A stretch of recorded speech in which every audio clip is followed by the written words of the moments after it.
ইখলাস শব্দের অর্থটাই হলো খাঁটি। বলুন, ইখলাস শব্দের অর্থ কি? খাঁটি মানে নির্ভেজাল, ভেজাল নেই। খাঁটি কেন রাখা হইলো এটা আপনারা আলোচনা শুনলে বুঝতে পারবেন। আমি যদি অল্প সময়ে সূরাটার 3টা ভাগ করি তাহলে আপনারা আলোচনা বুঝতে শুনতে খুব সুবিধা হবে। 3টা ভাগ যদি করি, প্রথম নাজিল হওয়ার কারণ, পরে তার সরল তর্জমা, পরে তার সংক্ষিপ্ত ফজিলত, তাহলে সহজে বুঝতে সুবিধা হবে। নাজিল হয়েছে এটা মক্কা নগরীতে রাসূলের হিজরতের আগেই। কিছু খ্রিস্টান, কিছু ইহুদি, কিছু মূর্তি পূজারী, এই দ্বিত্ববাদী, তৃতীয়বাদী, বহুবাদী, এই 3 দল একত্রিত হয়ে রাসূল আরবী সাল্লাল্লাহু আলাইহি সাল্লামের কাছে গেছে, গিয়া প্রশ্ন করছে যে আপনি যে একত্ববাদী খোদার দাওয়াত দেন, এটা কোন আল্লাহর দাওয়াত দেন? আপনার জন্মের আগের থেকে আমরা আল্লাহকে আল্লাহ বলে দাওয়াত দেই, তা আপনি আবার কোন আল্লাহর দাওয়াত দেন? প্রশ্ন কারে কে করে? ইহুদিরা, খ্রিস্টানরা, মূর্তি পূজারীরা। প্রশ্ন কারে করে? আপনারা গাজীপুরের মানুষ, ময়মনসিংহের লোক আছেন নি কেন? থাকলে এরা বাদে, বাকি যারা ময়মনসিংহ ছাড়া এরা আওয়াজ দিবেন, কারণ ময়মনসিংহের এরা আগের থেকে সমস্যা, এরা আওয়াজ দেয় না। আর বেশি করলে বন্ধুরা আপনি কন, আমি এরা ব্যাপারে এর সাথে উঠাবো সবাই, তো আমি বুঝি এরা জীবনে আওয়াজ দিত না। কেতকুতানে দিলে 3 দিন পরে এরা আসি দেয়।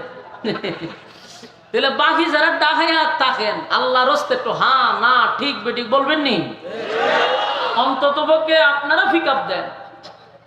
অন্তত আপনারা যদি আওয়াজ দেন তো আমার আওয়াজ বাড়িব। মাইকে আওয়াজ দেও কার না দেও, আপনারা তো আওয়াজ দিতেই পাব, তাহলে আমার আওয়াজ বাড়িব। মাশাআল্লাহ মাশাআল্লাহ। এই সূরার নাজিল হইল কেন এটা আমরা আগে শুনি। 3 দল গেছে কার কাছে? রাসূল আরবী সাল্লাল্লাহু আলাইহি সাল্লামের কাছে। গিয়া বলতেছে যে আপনি যে খোদার দাওয়াত দেন উনি আবার কোন রব, যারে আপনার জন্মের আগে আল্লাহ বলে ডাকি, আপনি আবার কার দাওয়াত দেন? 3 দল মিল্লা রাসূলকে প্রশ্ন করতেছে। রাসূল সাল্লাল্লাহু আলাইহি সাল্লাম শুধু তাদের কথাগুলি শুনতেছিল, এর মধ্যে তারা প্রশ্ন করছে আপনার আল্লাহ ডিটেইলস পরিচয় আপনারা দেন, এবং আল্লাহ কতজন আছে আপনার, আপনার আল্লাহর সাথী সঙ্গী কতজন, বাহিনী কতজন, যোদ্ধা কতজন, এটি আগে আপনারা বলেন, দেখি আমরা আপনার আল্লাহর সাথে ভাড়া যায় কিনা। নাউজুবিল্লাহ। খুব খেয়াল করবেন, 3 দলে মিল্লা প্রশ্ন করতেছে। প্রথম দল বলতেছে যে আপনি যে আল্লাহর দাওয়াত দেন এই আল্লাহর সংখ্যা কতজন, আমরা থেকে কম না বেশি?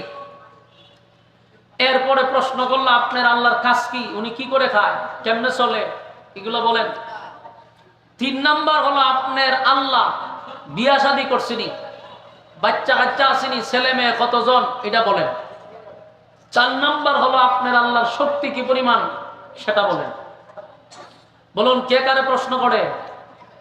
বেঈমানরা রাসূলকে প্রশ্ন করতেছে। 3 দল, ইহুদি, খ্রিস্টান, মূর্তি পূজা।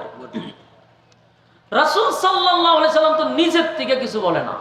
বলুন নিজের থেকে কোনো কথা বলে? তো বসে রয়েছে। এর এই বিতর্কিত প্রশ্নে আল্লাহ তখন তাদের দাঁত ভাঙা জবাব দেওয়ার জন্য এই ঘটনারে কেন্দ্র কইরা আল্লাহ তখন আমার তেলাওয়াতকৃত কমপ্লিট সূরা সূরা ইখলাস আল্লাহ নাজিল করে। এই কারণে নাজিল হয়েছে। এখন বুঝছেন নাজিল হওয়ার কারণ কেন নাজিল হয়েছে? এর বিতর্কিত প্রশ্নের কারণে আল্লাহ সূরা ইখলাস নাজিল করছে, এবং এই ইখলাস সূরাটার নামই হলো খাঁটি। খাঁটি কেন? প্রথম আলোচনার শুরুতে বোঝার চেষ্টা করেন নাজিল করে আল্লাহ কি বলে। আল্লাহ প্রথমেই বলে কুল হুয়াল্লাহু আহাদ। প্রথম নাজিল করেই বলে কুল হুয়াল্লাহু আহাদ। নবী আপনি বলুন আমি আল্লাহ একক, সুবহানাল্লাহ, আমি আল্লাহ একক, অদ্বিতীয়, আমার কোনো সাথী নাই, সঙ্গী নাই, ইলাহ নাই। আপনি কইয়া দেন, আর বইলা দেন।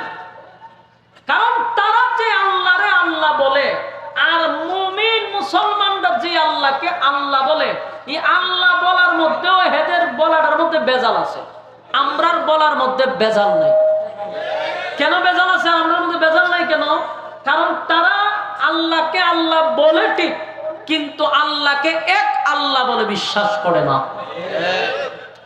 আমাদের আশেপাশে হিন্দু লোক থাকলে জিগায়েন, এরাও কয় কি তাকে উপরওয়ালা তো একজন আছে, এটি কিন্তু কয় সবসময় তো উপরওয়ালা একজন আছে, একজন আছে এটা বিশ্বাস করে, কিন্তু একজন এটা আমাদের মতো বিশ্বাস করে না। এরা মনে করে একজন উপরে আছে, বাকি উনার সাথী সঙ্গী যারা দুনিয়াতে আছে এরা প্রত্যেকের পিছন দিয়ে একটা করে লাঠি ঢুকায় রাখছে। কথা বুঝেন নাই? ওই উপর আল্লাহ যিনি আছে ওনারা তো ধরতারে না, নিজের হাতে যেটি বানাইছে এরা মনে করে এরা হলো ওই আল্লাহর সাথী সঙ্গী, এলে এরা জায়গা মতো খোদা বলতে বাঁশ দিয়ে রাখছে। আমি দেখছি বাঁশটা কোন জায়গা দিচ্ছে, জায়গা মতো বাঁশ দিয়ে রাখছে। এরকম 360 জন আছে বাঁশওয়ালা খোদা। এই 360 জনকেও আল্লাহর সাথী সঙ্গী মনে করে মূর্তি পূজারীরা। আর ইহুদিরা তারা 2 খোদা বিশ্বাসী, খ্রিস্টানরা মানে 3 খোদায় বিশ্বাসী।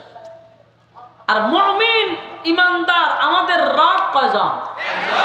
আমরা একজন রবের সাথে কোনো সাথী সঙ্গীও মানি না, উনার কোনো ইলাহ নাই, উনার কোনো সঙ্গী নাই, শরীক নাই, উনি এক অদ্বিতীয়। সুবহানাল্লাহ। এজন্য আল্লাহ শুরুতেই বলেন কুল হুয়াল্লাহু আহাদ, নবী আপনি বলুন আমি আল্লাহ একক অদ্বিতীয়, আমার কোনো সাথী নাই, আমার কোনো সঙ্গী নাই, আমার কোনো ইলাহ নাই। কুল হুয়াল্লাহু আহাদ, নবী আপনি বলুন আমি আল্লাহ একক অদ্বিতীয়, আমার কোনো সাথী নাই, আমার কোনো সঙ্গী নাই, আমার কোনো ইলাহ নাই। এদের প্রথম প্রশ্ন হলো আপনার আল্লাহ কয়জন? আল্লাহ উত্তর দেয় আমি আল্লাহ এক অদ্বিতীয়। সুবহানাল্লাহ। এই জন্য আমাদের ঈমান আর আকীদা হলো আমাদের রব একজন, আমাদের রব একজন, যার কোনো সাথী নাই, যার কোনো সঙ্গী নাই। ইহুদিরা উপর একজন আল্লাহ আছে সেটা বিশ্বাস করে, খ্রিস্টানরাও বিশ্বাস করে, কিন্তু তাদের বিশ্বাসের মধ্যে হলো মরিয়ম আলাইহিস সালাতু ওয়াস সালামকে তারা আল্লাহর বউ মনে করে, নাউজুবিল্লাহ, এবং ঈসা পয়গম্বরকে আল্লাহর ছেলে মনে করে। তাই এরা টোটাল 3 জন খোদায় বিশ্বাসী, নাউজুবিল্লাহ। কিন্তু বলে আমরা উপরে আল্লাহ আছে তাকে মানি, কিন্তু তার সাথী সঙ্গী পৃথিবীর জমিনে আছে। এই জন্য তাদের আল্লাহ বলা আর আমাদের আল্লাহ বলার মধ্যে বেশ কম আছে না নাই? আল্লাহ এই জন্য সূরা ইখলাস শব্দ রাখছেন। ইখলাস শব্দের অর্থ হলো খাঁটি, ইখলাস শব্দের অর্থ হলো খাঁটি। আমাদের ঈমানটা হলো খাঁটি, আমরা একজন খোদাকে বিশ্বাস করি, আমরা কোনো কিছু চাইলে একজন খোদার কাছে চাই, ঠিক নেই? ওই মূর্তি পূজারীদের মধ্যে দেখবেন বিভিন্ন খোদায় ভাগ ভাগ করা, তারা ধন সম্পদ চায় একজনের কাছে, তারপরে মঙ্গল চায় আর একজনের কাছে, ভাগ ভাগ করা আছে। এদের আছে কালী মা, সরস্বতী মা, আইজন মা, কত মা আছে দেখবেন, এক একটা ভাগ ভাগ করা আছে। এই কাজের জন্য এই মার কাছে চায়, ওই কাজের জন্য ওই মার কাছে চায়। কথা মনে আছে না নাই? এর কিন্তু বিভিন্ন ভাগ আছে। দেখলাম ফল ফসল হইলে কয় যে আমাদের দেবী মা আসার কারণে আমাদের খেতে ফসল হয়েছে, হয় না? তার মানে এরা ভাগ ভাগ করছে। উপর একজন আছে, এটা তারা মুখে বিশ্বাস করলেও তাদের অন্তরে হলো যে এক একজন এক এক দায়িত্বে আছে। আর ইমানদারের একমাত্র ইমান হলো আমার আল্লাহর কোনো সাথী নাই, আমার আল্লাহর কোনো সঙ্গী নাই। আল্লাহুস সামাদ। 2 নাম্বার প্রশ্ন হলো আপনার আল্লাহ করেটা কি? আমার আল্লাহ বলেন আল্লাহুস সামাদ, আমি ও মুকাফিরকে আমি কারো উপর ডিপেন্ড করি না, আমি কারো উপর নির্ভর করি না, আমি আল্লাহ কারো উপর নির্ভর করি না, এটা জানায়া দেন। আল্লাহ বলেন আল্লাহুস সামাদ, আল্লাহ তো জানায়া দিল। এরপরে তারা প্রশ্ন করে আপনার আল্লাহর ছেলে মেয়ে কয়জন? আপনার আল্লাহ কি বিয়ে শাদী করছে গো? আমার মালিক বলে দিলেন ইয়ালিদ ওয়া লাম ইউলাদ। আল্লাহ বলেন আমি কারো কাছ থেকে জন্ম দেই নাই, কাউকে জন্ম দেই নাই। এই ইহুদি খ্রিস্টানরা তারা মনে করে মরিয়ম আলাইহিস সালাতু ওয়াস সালাম আল্লাহর স্ত্রী আর ঈসা পয়গম্বর আল্লাহর সন্তান, নাউজুবিল্লাহ।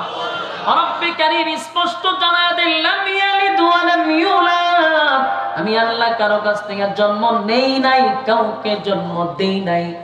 এই যুবক ভাইরা, আল্লাহ কারো কাছ থেকে জন্ম নেয় নাই, আল্লাহ কাউরে জন্ম দেয় নাই। বেঈমানদের প্রশ্ন ছিল 3 নাম্বার, এটার উত্তর পাওয়া গেছে। 4 নাম্বার প্রশ্ন হলো, আপনার মালিকের ক্ষমতা কতটুক আমরা জানতে চাই। আমাদের খোদার তো অভাব নাই, আপনার খোদা কি আমাদের সঙ্গে পারবে? আমাদের সঙ্গে কি যুদ্ধ লাগলে পারবো? নাউজুবিল্লাহ। এই কথা তো ফেরাউন বলছে, এই কথা নমরুদেও বলছে, ইব্রাহিম খলিলুল্লাহর সঙ্গে একই বক্তব্য নমরুদেও দিছে। নমরুদকে আল্লাহ বানাইছিল দেশের বাদশা, ছোটখাটো একটা দেশের বাদশা নয় গো, পৃথিবীতে 4 জন ছিল বাদশা, যারা গোটা পৃথিবী রাজত্ব করছে। এমন 4 জন বাদশাকে আল্লাহ দুনিয়ার জমিনে পাঠাইছে। 2 জন মুমিন, 2 জন বেঈমান। এর মধ্যে একজন হলো বেঈমানের মধ্যে একজন হলো নমরুদ। এই নমরুদকে আল্লাহ গোটা পৃথিবীর রাজত্ব দিছে, গোটা পৃথিবীর রাজত্ব দিছে।